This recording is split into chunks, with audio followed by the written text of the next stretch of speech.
Okay, and welcome back. I'm Natasha Elkington, your TV host of the GLF Bonn 2018.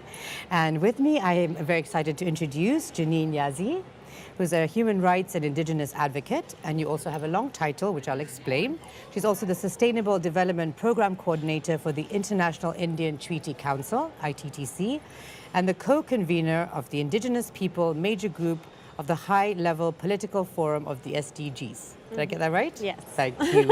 Okay, so do you want to tell us a little bit more about this, please? No, absolutely. Well, International Indian Treaty Council is the organization that I work for, and they're this amazing organization that is the international arm and advocate of many regional indigenous movements.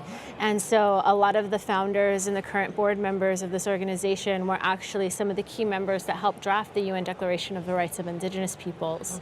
And so they've been extremely successful at opening doors and increasing participation and amplifying the voices of indigenous peoples from the communities in international forums such as the Global Landscape Forum. And as a result of that role, they became the co-conveners of the Indigenous Peoples Major Group, which is the recognized major group specifically representing indigenous peoples from the 7 UN regions to participate in the high-level political forum on the Sustainable Development Goals. And through that outfit, we're able to have a voice at the table in the review of the voluntary national reports by the different countries, where they talk about how great they're doing implementing and meeting all the Sustainable Development Goals. And so that's how we end up being participating in that mechanism, and more often than not being a thorn in their side. Okay, not bad. Thank you. So why don't we go back to the roots, and what I want to know is, why is traditional knowledge important? Traditional knowledge is very important because it's a generalized term, and in that way can sometimes be dangerous in the way that it's being used and picked up and across different fields. But at its core, what it represents is the specific knowledge systems and worldviews of indigenous peoples. And so there's many different knowledge systems. And what these knowledge systems offer and provide to conversations such as what's taking place here at the Global Landscape Forum is our unique cosmovisions that define our science and our ways of knowing built over generations about how ecosystems work and our relationships to it, our interdependency upon the life that surrounds us, and our responsibilities that we need to honor in order to maintain a balance that is sustainable, that is healthy, and that takes into consideration our impact on future generations. Right, great. So will you tell us more a bit about your work in terms of water management? Because I know you're involved in that a lot. Yes. Yes. Well, I started my work actually on the international arena, but when in 2011 there was a UN risk assessment report done that was specifically looking at the Southwest United States and my tribe, my nation, and the impacts of climate change and how it would severely alter our ability to maintain our traditional lifestyles, our traditional agricultural systems and livestock practices because there would be no more water.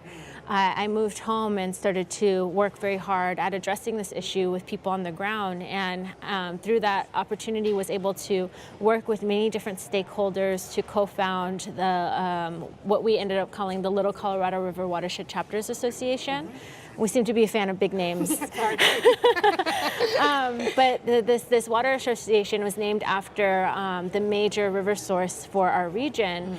And it's the first community-led watershed planning project that centralizes indigenous rights and traditional ecological knowledge as the primary way that we organize and carry out our work. And so because of that, we've come into different conflicts and different political barriers for how we are carrying out our work. And that's taken me into all of these other different fields, but that's also what introduced me to International Indian Treaty Council, was that our success in this project, and also all of the lessons that it's taught us about what kind of policy changes need to be made, what kind of structural changes we need to advocate for, and what kind of behavioral changes need to be made in order to facilitate meaningful integrated land and water management. Okay, great. So in terms of that, what are your main concerns for indigenous people and your people in the States?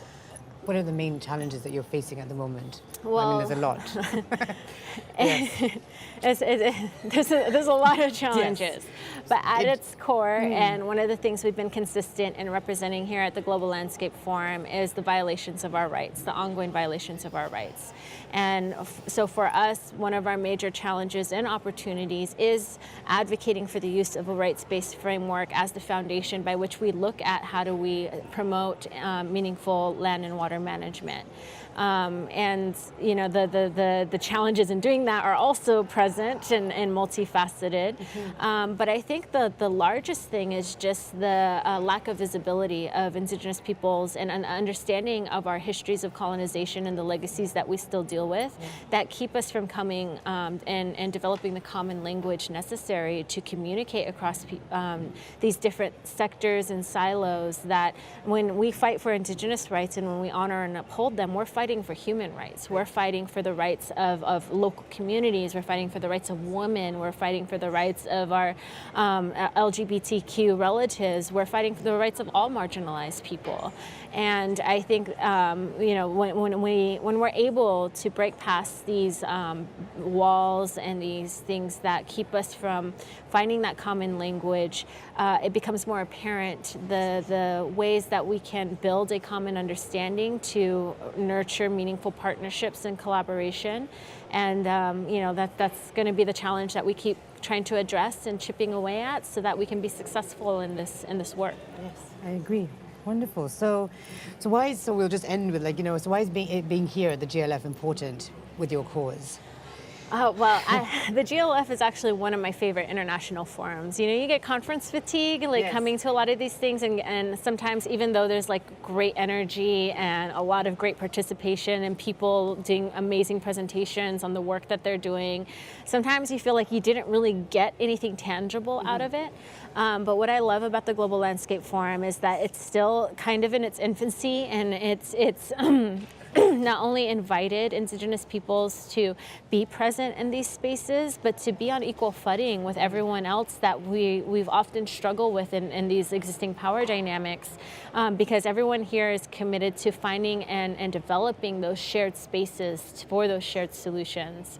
And so I think it's important for us to be here because, you know, the Global Landscape Forum is not bogged down by all of these like stagnant or set bureaucratic processes, and you know, like there's not these political barriers that are existent in other fora and in other international spaces.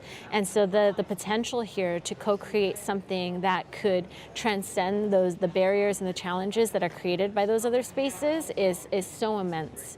And so it's a very important space, especially considering the time that the humanity and the world is in right now, to continue to support and cultivate and help grow. And that's why it makes it so exciting to be here.